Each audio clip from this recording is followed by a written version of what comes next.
किसान साथियों राम राम। आशा और उम्मीद करता हूं कि आप सब ठीक ठाक होंगे। साथियों, अक्सर अपने खेतों में एक जो मोथा घास होता है, मोथा घास, और उस घास की सबसे बड़ी पहचान यह है कि जब आप उसको ऊपर से काटते हो तो दूसरे दिन ओरों फूट जाता है, पीला फूटता है, सुंदर फूटता है। और वो बार बार काटने के बाद भी वहीं रुका रहता है, हिलता ही नहीं है, और वो फसलों में भारी भरकम नुकसान करता है, फसल को दबा भी देता है। ये जो मोथा घास है, इसकी एक विशेषता और भी होती है कि ये जमीन के अंदर अपनी गांठें बनाता है। 1 2 3, जो जो आप नीचे जाओगे लगभग 5-6 गांठें आपको उस जमीन के अंदर देखने को मिलेंगी। परंतु आज हम इस वीडियो में इस मोथा घास का संपूर्ण इलाज बताने जा रहे हैं। जिन खेतों में मोथा घास होता है, कुछ खेतों में, कुछ फसलों में हम इसको कंट्रोल कर सकते हैं, ख़त्म नहीं कर सकते, पर तो कुछ खेतों में और कुछ फसलों में इसको कंट्रोल भी किया जा सकता है, ख़त्म भी किया जा सकता है। मैं आपको दोनों बातें बताने जा रहा हूँ। जैसे कि मूंग है, ग्वार है, मूंगफली है, सोयाबीन है, इस तरह की चौड़ी पत्ती वाली फसलों के अंदर इस मोथा घास को केवल और केवल कंट्रोल कर सकते हैं, हम संपूर्ण रूप से ख़त्म नहीं कर सकते। परंतु नरमा की फसल जो हमारी है, यदि नरमा के अंदर मोथा घास है तो उसको हम कंट्रोल भी कर सकते हैं और उसको संपूर्ण रूप से ख़त्म भी कर सकते हैं। देखिए, इस तरह के वीडियो बहुत जानकारी वाले वीडियो होते हैं। धैर्यपूर्वक ध्यान से सुनना चाहिए, उसके बाद में ध्यान से ही दवाई का प्रयोग करना चाहिए, स्प्रे भी ध्यान से करनी चाहिए। क्योंकि आपको यदि गलत दवाई का चयन कर लिया या गलत तरीके से स्प्रे कर दी तो नुकसान हो जाता है, और उस नुकसान की जिम्मेवारी फिर आप बताने वाले पर डालते हो, गलती आपकी होती है। इसलिए कृपया करके इस वीडियो को ध्यान से सुनिए, और मैं जो बता रहा हूँ उसी हिसाब से आप स्प्रे करिए। आपको 100% इस स्प्रे के रिजल्ट भी मिलेंगे और आपकी फसल भी बचेगी। अन्य किसानों तक शेयर करिए, क्योंकि हमारे पास बहुत से किसानों के व्हाट्सएप मैसेज आ रहे हैं कि हम मोथा घास की समस्या नरमा में पैदा हो गई है, इसको हम कंट्रोल कैसे करें। साथियों, सबसे पहले तो मैं आपके को जानकारी दे देता हूं कि आपकी ज़मीन में नमी होना भाई ज़रूरी है। यदि आपकी कोई फसल हो, आप यदि इसको काबू करना चाहते हो, ख़त्म करना चाहते हो, जो भी काम करना चाहते हो, आपकी फसल के अंदर नमी होना ज़रूरी है। पानी लगा हुआ होना चाहिए या बरसात हो, तो इस दवाई के रिजल्ट इस पर देखने को मिलेंगे। मैं इसी बार बार कह रहा हूँ, अनेक किसानों तक शेयर कर दीजिए, और हमारे चैनल को इसी तरह की जानकारी आपको मिलती रहे तो सब्सक्राइब भी कर लीजिए, क्योंकि आगे भी इसी तरह के जानकारी आपको पहुँचाई जाएंगी। काफ़ी किसानों के यहाँ प्रश्न आ रहे हैं। साथियों, एक दवाई आती है एजिल। एजिल दवाई की स्प्रे हम ग्वार में, मूंग में, मोठ में, नरमा में कहीं भी कर सकते हैं। ज़मीन में यदि नमी होगी तो वो एजिल दवाई इस मोथा घास को रोकने का काम करेगी। वो ख़त्म नहीं करेगी, वो इस मोथा घास को वहीं रोक देगी और कुछ समय तक रोके रखेगी। इतने दिन में हमारी फसल थोड़ी बड़ी हो जाएगी, ये समझने वाली बात है। डोज कितनी लेनी है? 50 ml प्रति टंकी। जो 20 लीटर की टंकी होती है उसमें केवल एजिल दवाई को 50 ml मिलाइए और अपने खेत के अंदर स्प्रे कर दीजिए। आपकी संकीर्ण पत्ती वाला घास हो चाहे मोथा घास हो, उसको रोकने के लिए ये एजिल दवाई प्रभावी दवाई है। ये ज़मीन में कोई साइड इफेक्ट नहीं करेगी, चौड़ी पत्ती वाली फसलों के ऊपर कोई नुकसान नहीं करेगी।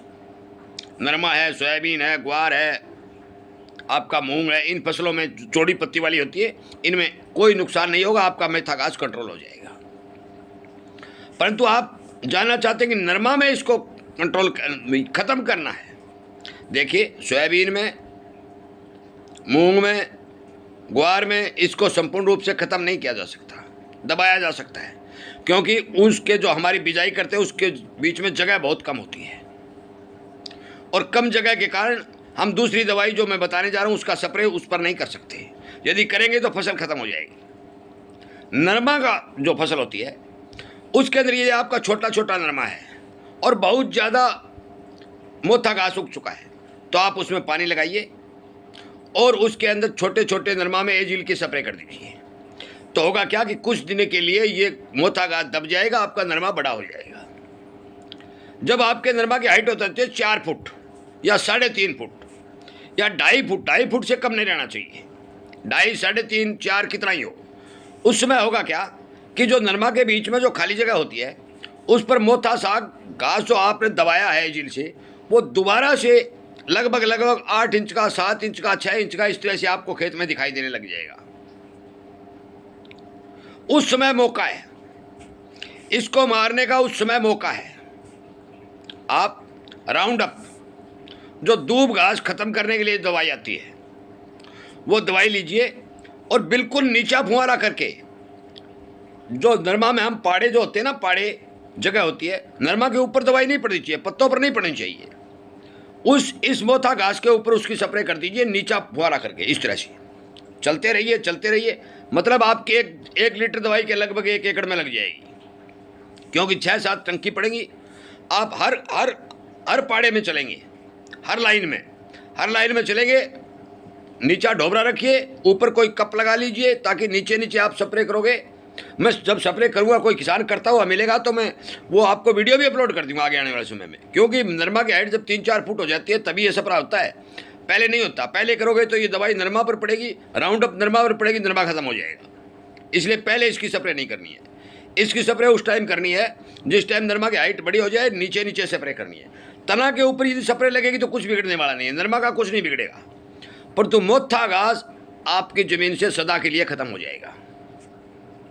क्योंकि राउंड अप एक ऐसी दवाई है कि जो पत्तों के जरिए इनकी गांठों में जाके खत्म करने का काम करेगी, और वो गांठें खत्म हो जाएगी तो आइंदा से ये आपका घास नहीं उगेगा। जो हम खाड़ पर करते हैं तो दूब खत्म हो जाती है, रचाव के खेत में कहते रचाव खत्म हो जाएगी, या खाली खेत होता है तो खाली खेत में भी आप राउंड अप की स्प्रे कर सकते हो, आपका मोथा घास खत्म हो जाएगा। नमी होगी उस टाइम खाली खेत में भी आप राउंड अप की स्प्रे करो। मतलब राउंड अप का छिड़काव फसल के ऊपर नहीं करना है, परंतु एजिल आप चौड़े पत्ते वाली फसल के ऊपर छिड़काव कर सकते हैं, आराम से कर सकते हैं, क्योंकि एजिल चौड़े पत्ते वाली फसल को नुकसान नहीं करती। ये ध्यान करने वाली बात है, समझने वाली बात है। बाजरा आदि फसलों में मोथा घास का कोई इलाज नहीं है। बाजरा है, ज्वार है, जो संकीर्ण पत्ती वाली जो फसलें होती है उसमें मोथा घास का कोई इलाज नहीं। मैं चौड़ी पत्ती वालों के लिए एजिल जो आप कंट्रोल कर सकते हैं। नरमा यदि आपका छोटा है तो आप उस छोटे नरमा पर भी पानी लगा करके एजिल की स्प्रे कर सकते हैं, नरमा का कुछ नहीं बिगड़ेगा, ये घास रुक जाएगा, कुछ समय के लिए रुक जाएगा। आपका संकीर्ण पत्ती वाला चौपड़ी है जो वो भी मर जाएगा, कुछ समय के लिए रुक जाएगा, फिर बड़ा हो जाएगा, नरमा बड़ा हो जाएगा तो आप नीचे जमीन पर इसकी स्प्रे कर दीजिए। जो राउंड अप मैं बता रहा हूँ सदा के लिए आपके उस खेत से मोथा घास खत्म हो जाएगा। मैं विश्वास के साथ कहता हूँ, मैं हर साल करता भी हूँ, हर साल 4 फुट का नरमा होता है तो मैं खुद भी करता हूँ। मैं आपकी जानकारी के लिए बता दूं, राउंड अप की डोज 150-200 ml प्रति टंकी लगेगी, 150-200, 1 लीटर में 6 टंकी लगेंगी और 6 टंकी 1 एकड़ में लगेंगी, ये भी बता दूं। हाँ, एजिल इसको दबाने के लिए जो काम करती है वो केवल 50 ml में इसको दबा देगी, आपकी फसल बड़ी हो जाएगी, नुकसान नहीं होगा। और यदि आप निराई गुडाई करके छोटे नरमा को बचा सकते हैं, शुरुआती अवस्था में हम निराई की गुडाई करके यदि फसल को बढ़ा लेते हैं तो सबसे बढ़िया बात है। एजिल की स्प्रे नहीं करके यदि हम निराई गुडाई करके ही इसको कंट्रोल करने का काम करते हैं नरमा में, क्योंकि नरमा में जगह बीच में बहुत ज़्यादा होती है, हम ट्रैक्टर से हल भी चला सकते हैं, ऊँट से भी चला सकते हैं, बैलों से भी चला सकते हैं, इसको उखेड़ने में कामयाब हो जाते हैं, तो शुरुआती अवस्था में ये भी बड़ा फायदा है। परंतु आपके नरमा छोटा है और बहुत ज़्यादा ये जड़ों में भी पैदा हो गया है तो फिर इस दवाई का इस्तेमाल कर लीजिए एजिल का, तो ये मोथा को कंट्रोल कर देगी, नरमा चलता रहेगा। बड़ा नरमा हो जाएगा उस टाइम आप राउंड अप का इस्तेमाल करके इसको कंट्रोल कर सकते हैं। ये दोनों दवाइयाँ मैं आपको बताने जा रहा हूँ कि राउंड अप का इस्तेमाल पत्तों पर नहीं होना चाहिए, केवल घास पर ज़मीन के नीचे होना चाहिए। मूंग में, मोठ में, ग्वार में, सोयाबीन में राउंड अप का इस्तेमाल नहीं होना चाहिए, केवल एजिल नुकसान नहीं करेगी, ये दवाई खत्म कर देगी। राउंड अप का आपको पता ही है। ध्यान से सुना, समझा, आपका बहुत बहुत धन्यवाद। मैंने जो बताया है इस हिसाब से आप स्प्रे करोगे तो आपका मोथा घास खत्म हो जाएगा, आपका खेत सुरक्षित हो जाएगा। सदा के लिए आपको मोथा से छुटकारा मिल जाएगा। जिस खेत में आप नरमा बीजते हो हर साल उस खेत को मोथा मुक्त कर दीजिएगा। मान के चलो इस साल 3 एकड़ में बोया है तो 3 एकड़ को मोथा खत्म कर दीजिए, अगले साल उस 3 एकड़ में नरमा बो के खत्म कर दिए। मतलब ये आप 2-3 साल में पूरे खेत का जो है मोथा खत्म कर सकते हैं, कोई समस्या आने वाली नहीं है। वीडियो सुनने के लिए, लाइक और शेयर करने के लिए आपका धन्यवाद करते हुए मैं इस वीडियो को विराम देता हूं। उम्मीद करता हूं कि आप कोई गलती नहीं करेंगे और ठीक से वीडियो को 2 बार भी सुनना पड़े तो कोई बड़ी बात नहीं, ठीक से सुन करके आपने खेत में स्प्रे करेंगे। आपका धन्यवाद।